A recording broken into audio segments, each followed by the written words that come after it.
Every once in a while, I'll come across a passage where the translators have, for the most part, gone word for word.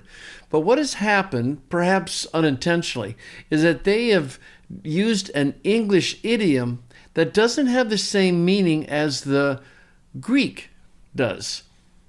Philippians 3:5 is a really good example of this.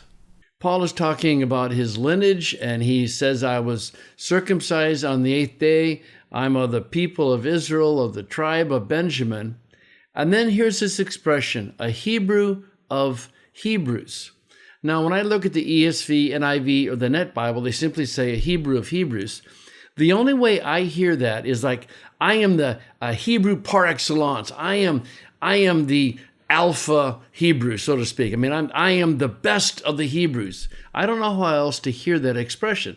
And first of all, I don't think Paul ever would have said that. And second of all, I don't think the Greek says that. I don't think that preposition ek can really handle that. Well, I was surprised in reading the CSB. It says a Hebrew born of Hebrews.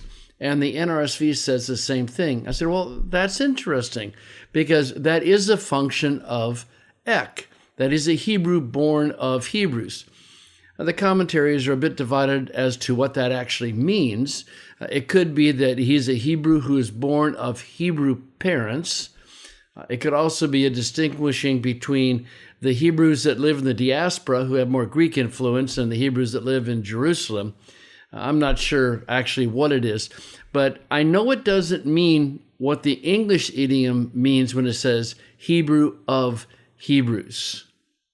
So it's just one of those interesting illustrations how you have to be really careful in translating that you don't pick up an English idiom which isn't what the Greek is saying.